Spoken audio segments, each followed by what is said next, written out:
Hello, and welcome to our Infection Control and Prevention Key Steps for Minimizing Exposure in the Workplace.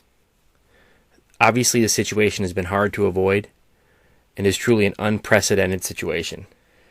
Not only do we have the responsibility to make sure that we do our part to stay healthy, we have the responsibility to keep our family and friends safe. And we all have a vested interest in making sure our places of employment are in the best place to deal with an infectious contagion outbreak. With that being said, thanks for listening in, and U.S. Compliance truly hopes that this short presentation will help you and your organization better prepare for dealing with an infectious virus or disease. And hopefully the steps that we review today will help with some of your long-term prevention and obviously some of the short-term preparation that's needed for dealing with an infectious virus outbreak like the coronavirus at your sites or places of employment. So our goal today is to discuss some COVID-19 awareness. Review and share some common resource that U.S. Compliance has. Obviously discuss the importance of a few PSAs and how and why we should communicate these messages. The big focus will be on the process of implementing a basic infection control plan and some of the common steps to prevention of exposure to these infectious diseases in a workplace. And then towards the end, we'll review some of the common questions and concerns that we've been fielding from our clients and partners. An important thing to remember with outbreaks is I feel like the panic seems to outpace the facts and information. And leaders in our place of work and employment need to provide really a central message that everyone else that directs other team members needs to understand the importance of limiting misinformation and to do their best to not add to this panic. Outbreaks or infectious viruses or contagions, they will affect our workplaces. In situations where the potential for person-to-person spread, and if it happens in multiple areas of the U.S. and other countries, we will see these impacts at the same time. And in the absence of a vaccine, an outbreak may also be an extended event. So obviously, we've already experienced this issue in the workplace as a result of this outbreak. And some of the things we're going to talk about around that and how it impacts the workplace, things like absenteeism. Workers could be absent because they're sick. They're caregivers for sick family members. They're caregivers for children if schools or daycare centers are closed. They may have an at-risk person at home. They may have an immunocompromised family member. They're afraid to come to work because of potential exposure. These are things we have to consider. Change in patterns of commerce, something that also comes to mind. Consumer demand for items related to infection prevention, like respirators and gloves, is obviously likely to increase, as we've seen. And of course, a decline in other goods that are needed is happening. People may also change shopping patterns because of COVID or other outbreaks. Consumers may try to shop at off-peak hours to reduce contact with other people. There's an increase for at-home and internet delivery services and other options, such as drive-through service to reduce person-to-person contact, and we're really experiencing that firsthand right now. There could be an interruption to supply and delivery. Shipments of items from different areas severely affected by an outbreak like COVID-19 may be delayed or canceled, with or without notification. In the workplace, we may see an increase in incidents or accidents just because people's minds aren't on the task at hand. There's a lot of things happening, and people are generally concerned, and we're seeing that in general industry for sure. And hand in hand with that could be production and quality issues, again, for the same reasons. So these are all things we got to be mindful of as we move forward. And we know the impact it has to the workplace, and in some cases we've seen some of our clients actually shut their doors for a certain period of time to deal with this. So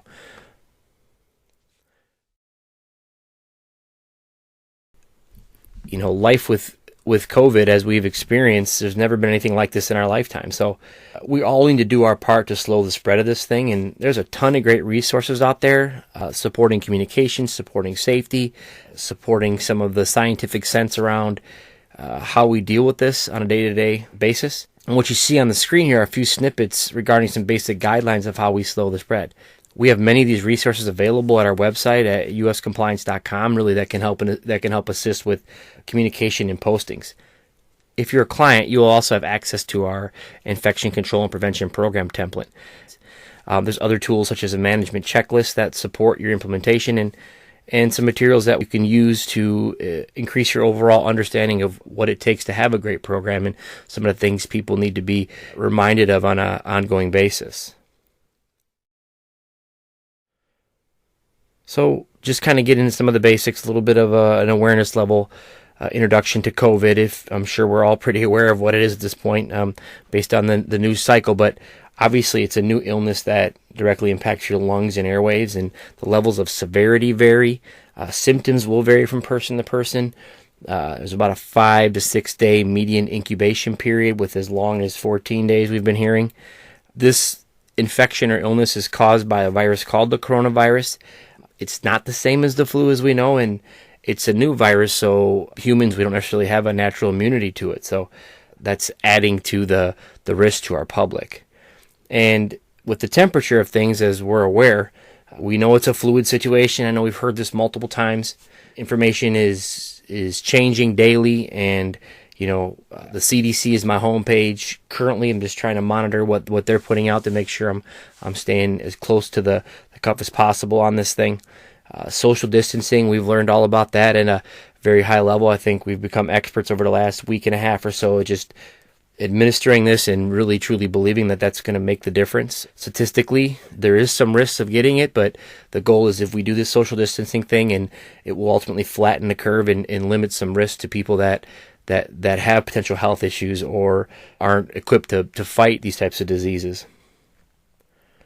Really, what you can see the message, and the message is pretty clear that we all need to do our part and lead the way to make sure that this thing stays at bay and it doesn't get out of hand fast. And as we're aware, we're seeing a high level of emphasis on just general personal hygiene, which truly makes sense. And if you think of just the amount of surfaces and things we come in contact on a daily basis that, maybe a month ago or 5 months ago, we really didn't pay any mind to it. But now I think we're all very conscious of it. And in the end, if we stay vigilant, this thing, teeters off and goes away.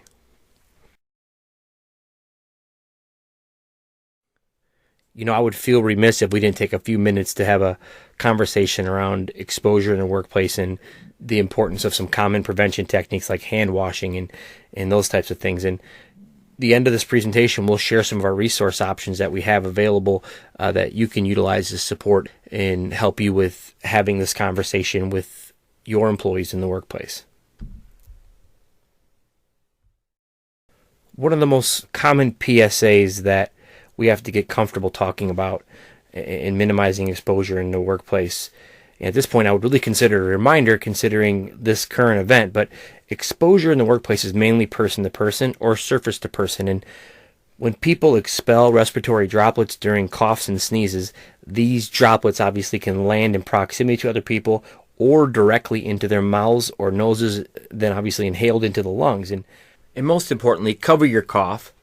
Stop the spread of germs that can make you and others sick. Cover your nose with a tissue when you cough or sneeze. Cough into your elbow. And of course, follow good hygiene practices by washing your hands with soap and water for 20 seconds.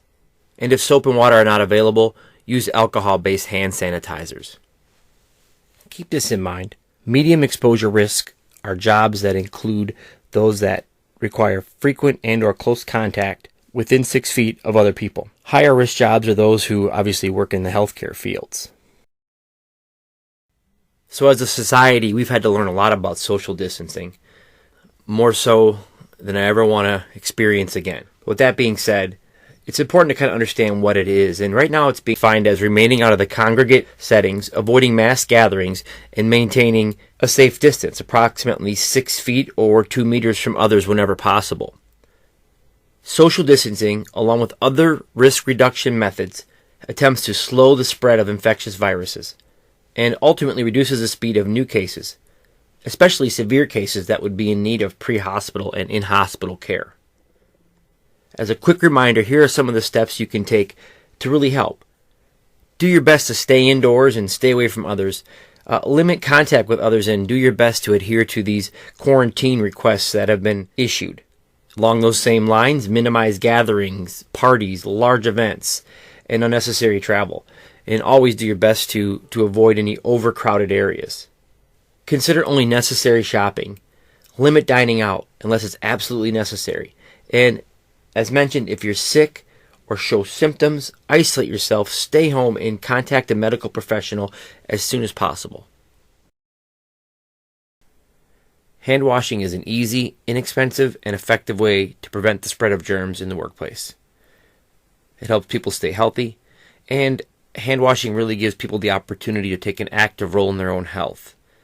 A few recent hand washing studies have shown that promoting clean hands in the workplace results in fewer employee sick days and ultimately improves people's health in the workplace.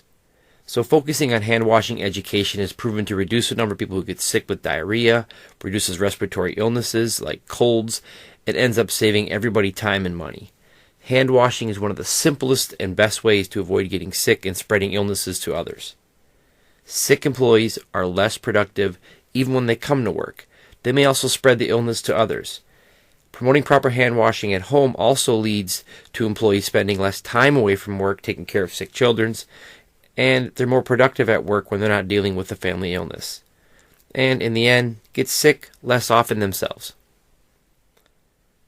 Despite widespread knowledge of the importance of hand washing, there still is room for improvement.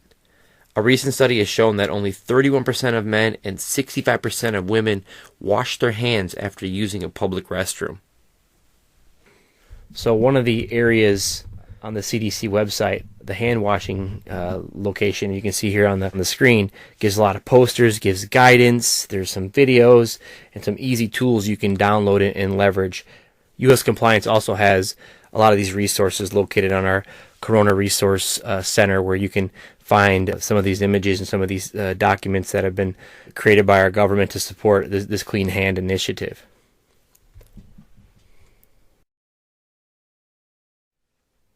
Having a conversation with your team about not feeling well and why people should stay home when they're sick is important.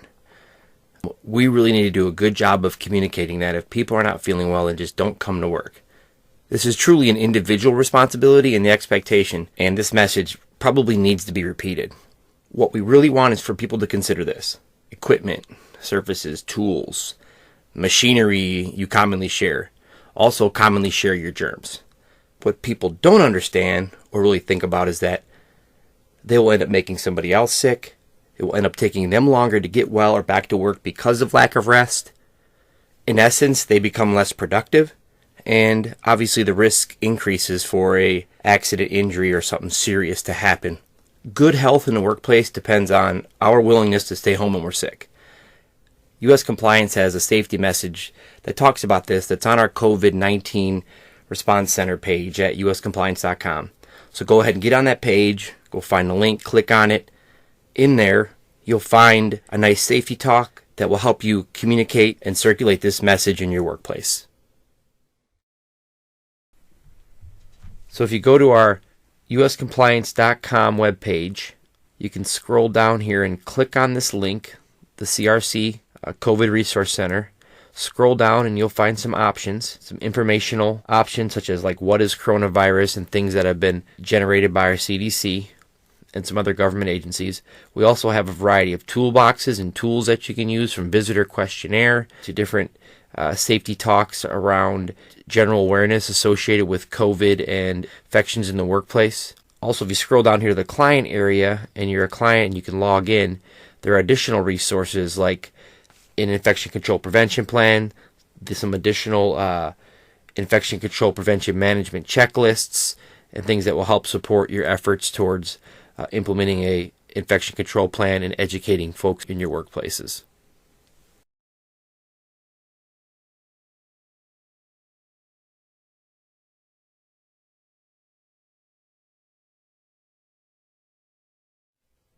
Talking about how we prevent infections and diseases in the workplace is a message that needs to become a little more front and center.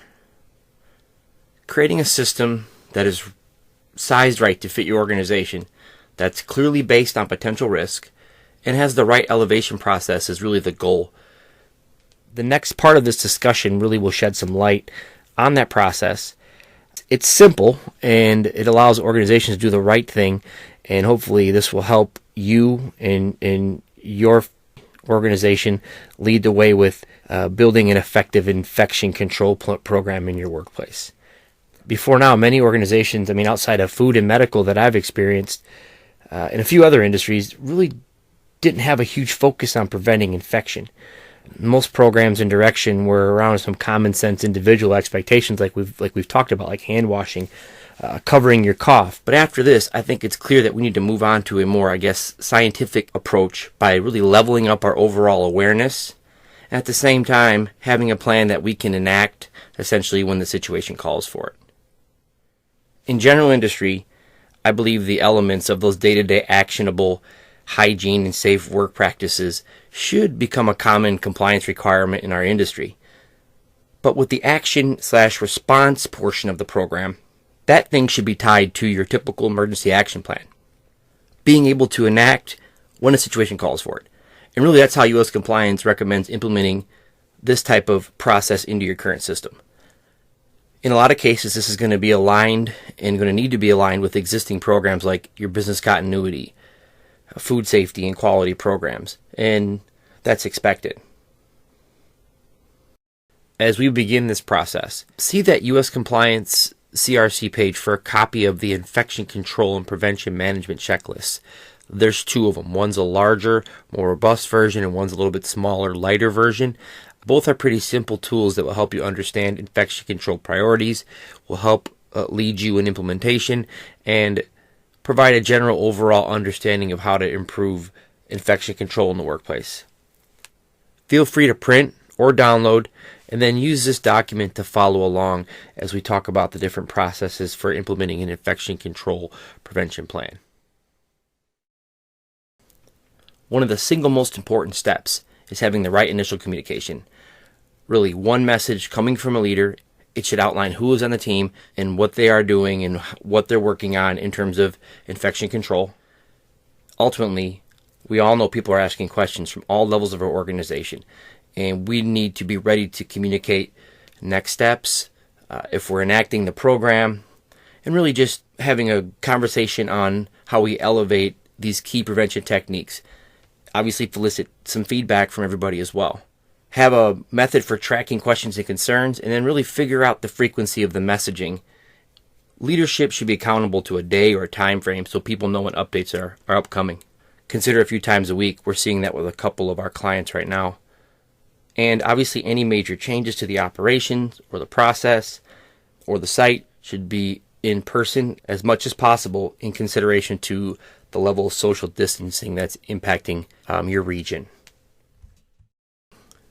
One source of information is key when panic is possible. Misinformation, things like social media, these redundant news cycles really muddy the waters, and they keep our team members thinking about what's next. So we recommend that you have a designated member of your team, obviously making sure it's the right person in the right seat, has the capacity, and really wants to be the source of this information.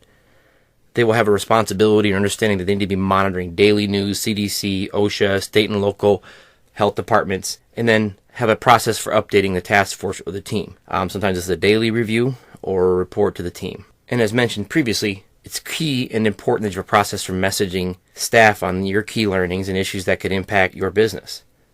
These scenarios, as we're well aware of, can be opportunities for information overload. So establishing a cadence, a clear cadence, is critical. Having a good plan, timely and correct information, and really having transparency will improve your organization's climate during these very stressful times. The process of establishing a program really begins with an understanding of your current state and your region's risk level. We recommend starting with assembling a task force or a team, and then completing a management checklist are easy first steps. We have a few different checklists on our website at the COVID Resource Center. Go ahead and check those out. One's a little bit more heavy and has a little bit more detail. The other one's one page, a little lighter, but they both will help you kind of organize where you are in terms of your plan. We recommend that you would incorporate your U.S. Compliance Advisor. This process of bringing them in will help support your program's development. Obviously, we're learning as we go a little bit on this as well. So as we learn things, our advisors are becoming educated in this infectious diseases realm. So they're there to support.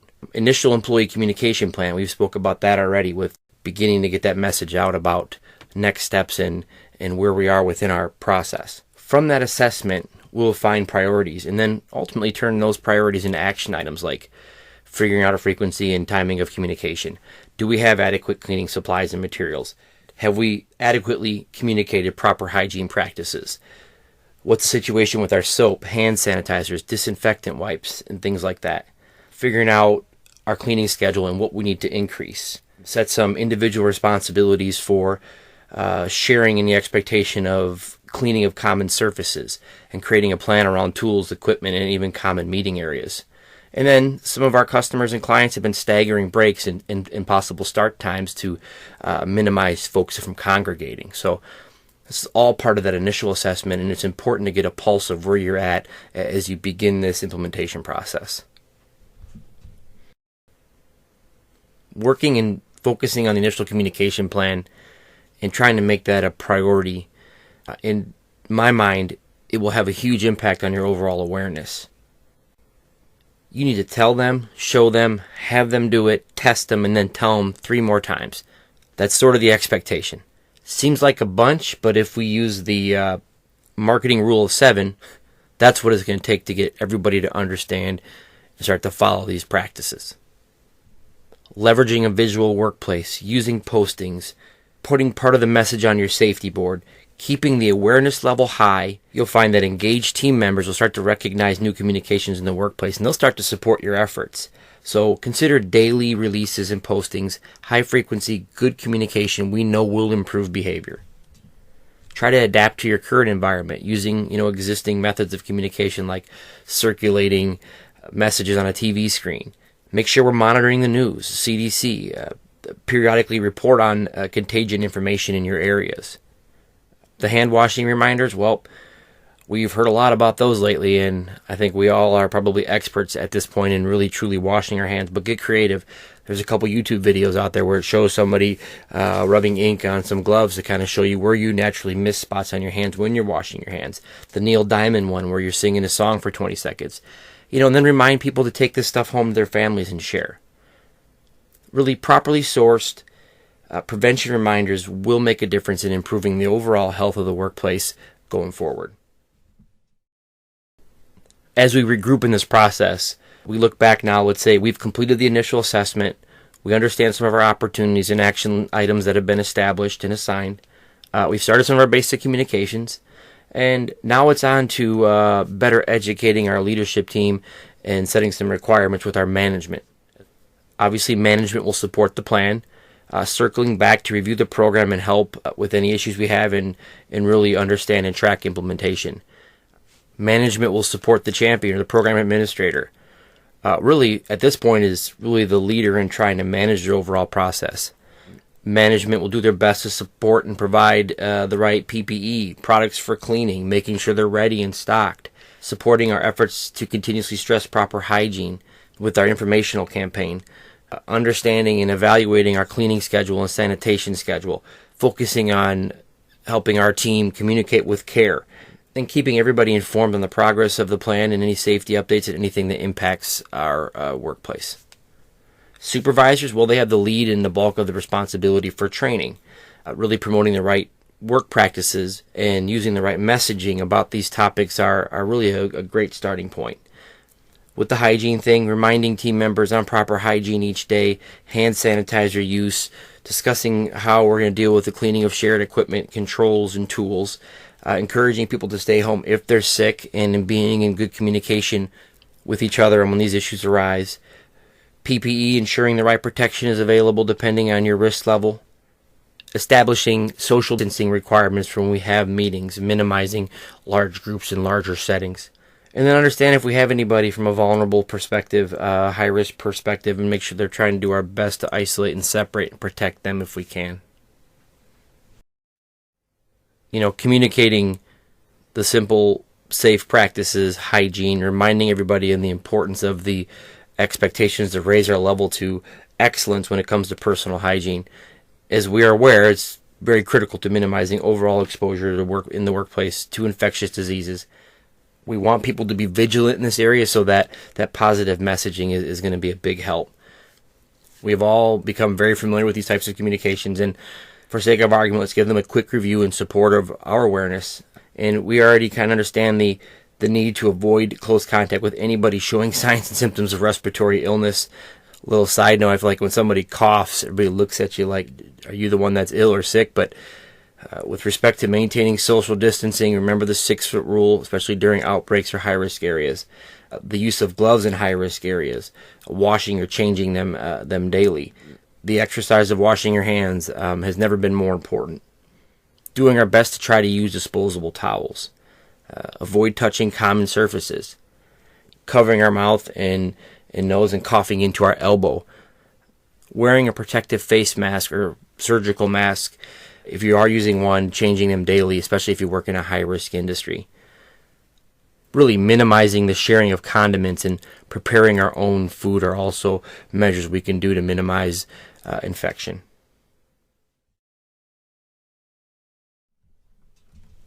When building and implementing a ICPP, here are some keys to success.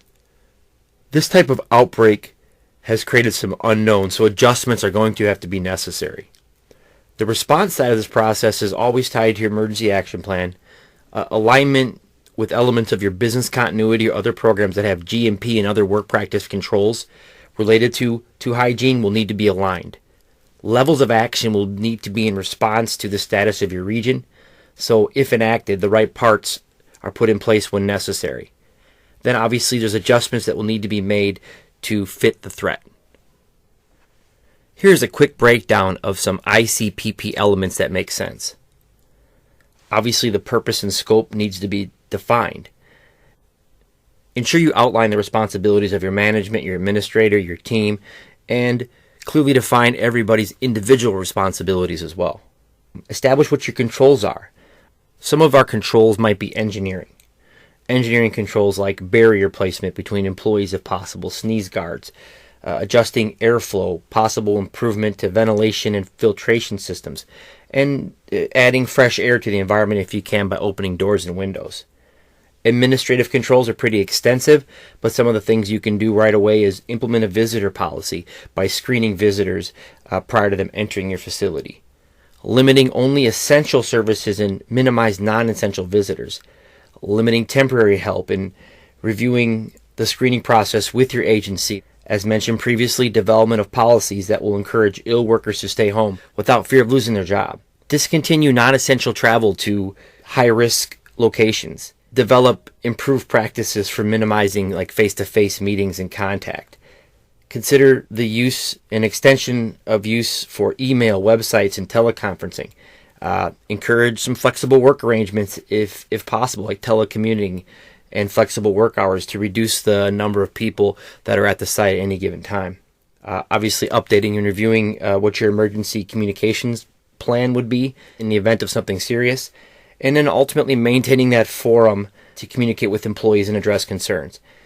Last but not least, always elevating our employees' level of training, encouraging and enforcing good hygiene practices. PPE controls, commonly understood, but things like surgical masks, respirators like N95s that are common to general industry could be made available. Obviously, employees must be fitted and trained if respirators are issued. Face shields, goggles, disposable gloves such as nitrile or latex will be dependent upon your risk in your workplace. Early on in our discussion, we have gone over communication and the plan of attack there. This plan will help you outline and document your methods from an employee training process, it goes without saying, and also in the event of an outbreak, what your levels of response will be. With that being said, feel free to reach out to your U.S. Compliance or your U.S. Compliance advisor for help with developing and understanding what an infection control prevention plan is.